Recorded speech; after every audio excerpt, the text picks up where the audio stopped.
Salut à tous et bienvenue sur Geeko World. J'espère que vous allez bien, j'espère que vous avez écouté en boucle le nouvel album de The Weeknd. Aujourd'hui on est le lundi 3 février 2025. À l'heure où je tourne cette vidéo, je suis pas sûr de la sortir aujourd'hui, au pire ça sera pour demain, mais bon, peu importe. Bref, aujourd'hui on va passer en revue l'actualité manga anime.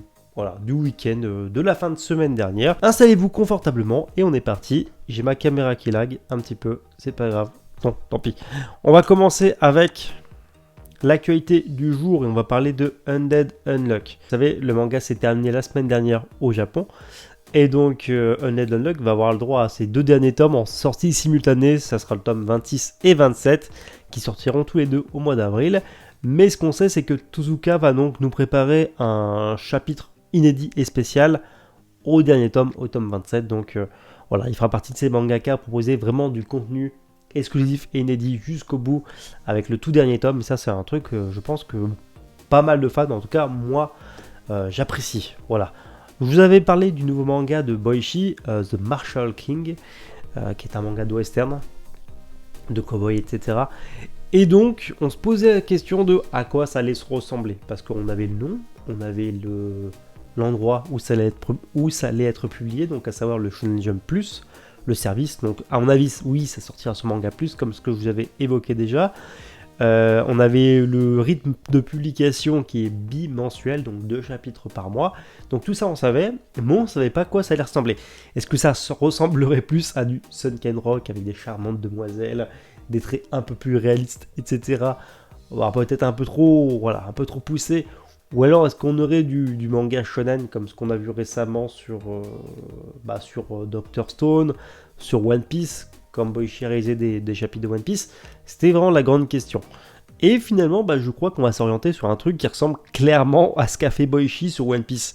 On dirait Ace, littéralement le personnage principal. Donc voici le premier visuel officiel. Donc là, vous voyez pas grand chose parce que c'est une petite illustration comme ça. Pour rappel, ça sort le 7 février 2025. Donc hop, l'image, si vous la mettez de côté, elle ressemble à ça. Voilà. On voit un peu mieux le personnage. Donc on voit clairement qu'on est plus proche des dessins de Dr. Stone ou de One Piece, etc. que des trucs qu'on avait dans Origins, Sunken Rock et les autres œuvres de Boichi. Mais hop, j'ai zoomé parce qu'en fait là on a quelques petites planches, ou alors en miniature. Je me suis servi d'une IA. Je sais qu'il y en a qui aiment pas, d'autres qui aiment bien, peu importe. Mais en tout cas, l'IA m'a aidé à zoomer un peu plus sur la page et de vous montrer quelques détails que normalement vous voyez le survol de ma souris. Donc on voit clairement que même en termes de proportion, ça flouté comme par hasard. Mais bon, bref, peu importe. On voit directement qu'en termes de proportion, au niveau du corps des personnages, etc., on a l'air clairement sur du Dr. Stone un petit peu, enfin du Boichi sous l'ère Dr. Stone et Shonen Jump, que à l'époque où il nous dessinait des trucs un peu plus violents. Voilà. Donc n'hésitez pas à me donner votre avis là-dessus. Je trouve ça dommage parce que je pense qu'un manga de cowboy vraiment à l'ancienne, en termes de car design de la part de Boichi, déjà vraiment d'un point de vue purement esthétique, ça aurait pu claquer. Là c'est pas le cas. Bon, on verra ce que ça donne quand même, on va pas cracher dans la soupe. Mais ouais, les flingues et tout, ça a l'air assez réaliste. Mais le reste, je sais pas. Bref. On dirait vraiment que c'est son aventure sur le manga de Ace. Voilà. Qui l'a un petit peu motivé à faire ça. Je sais pas, je pense, parce que là, clairement, des chapeaux de cow-boy avec une tête de Ace comme ça. On verra ce que ça va donner. Bref, je vais vous partager ça. On va continuer l'actualité. Hop, juste ici. On a un premier visuel pour l'exposition de Aonmako. Ouais, je crois que c'est ça. Ouais, Blue Box. Blue Box, c'est ça. Donc l'exposition aura lieu du 7 mars au 6 avril 2025 au Japon, à Shinjuku. Si vous n'êtes pas de passage à Tokyo et que vous visitez Shinjuku, voilà, allez vous arrêter pour découvrir cette petite exposition. On a eu la cover du Shonen Jump numéro 10 qui est sorti donc dimanche avec donc le nouveau manga de football adoubé par l'auteur de Blue Lock, ouais c'est ça, parce qu'en fait le mangaka derrière ce nouveau manga de football, encore une fois, dans le Shonen Jump, pour rappel, c'est l'ancien assistant, donc décor arrière-plan, c'est ça, de Blue Lock, voilà. Donc c'est pas non plus le premier manche venu. Est-ce que cette phrase veut dire quelque chose? Non, mais en tout cas c'est un mec assez doué, c'est ça que je voulais dire. On a eu des news au sujet de Oshinoko. Je pense que ça sera le gros sujet de l'émission du jour. C'est-à-dire que Oshinoko saison 3, voilà, ça avait été annoncé, mais on ne savait pas quand ça allait arriver. Et bah c'est officiel, ça sortira en 2026. Voilà. On ne sait pas quand.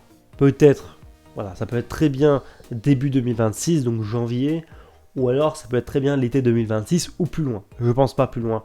Je pense que ça sera maximum, à mon avis, été 2026. Sinon ça serait pas déjà annoncé là.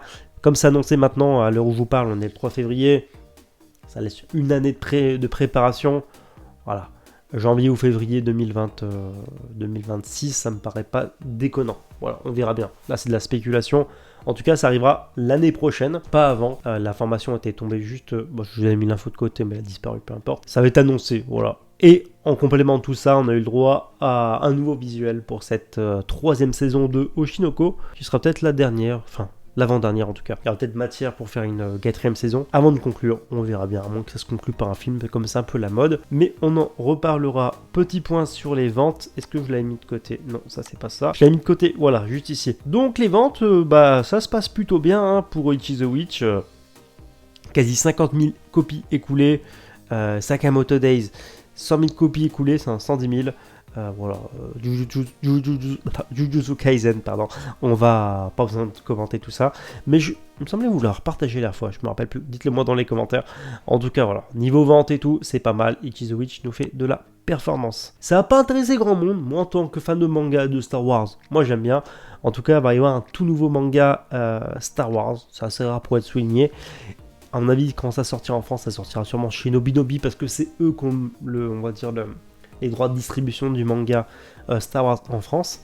Et il faut savoir que c'est un manga qui se passera entre l'épisode 8 et 9. Voilà, ça va parler de quelqu'un qui trouve un sabre laser et puis qui va apprendre à se battre avec, etc. Pas forcément Jedi, d'après ce que j'ai compris, mais bon, bref, on en reparlera peut-être. Je suis pas très fan des mangas de Star Wars, pourtant c'est mon univers préféré. Mais je sais pas, pour moi ça matche pas. Pourtant, avec les sabres laser, t'as de quoi faire. Grand Blue, on aura des infos, une sujet de la saison 2 qui se laisse attendre. Ça fait des années qu'elle a attendu, mais elle arrive, elle est dans les tuyaux très prochainement. Voilà. Donc restez à l'affût, on en reparlera. Voici la couverture de Susuno Frieren, donc Frieren, tout simplement, en France. Le tome 14, toujours aussi mignon, poétique, beau. Voilà, c'est Frieren, quoi. C'est un excellent titre. On a également eu donc... Nanatsu no Taizai, Fortnite of the Apocalypse et tome 20. Ouais, c'est ça, la couverture du tome 20. Ce manga marche pas tellement, j'en entends pas trop parler. Et niveau anime, on conclura là-dessus. Il y a un film Zombieland Saga qui a été officialisé. Ça sera toujours Studio Mappa derrière le projet. Et ça sortira en 2025. Ouais, c'est ça. Roadshow 2025. Donc, pas de trailer, je crois, à l'heure où je vous parle, etc. Bref, on en reparlera dès qu'on aura plus de news là-dessus. N'hésitez pas à me dire si ça vous intéresse dans les commentaires. Et écoutez, sur ce, on a fait le tour de cette nouvelle émission. Et sur ce, je vous dis à bientôt pour une prochaine vidéo.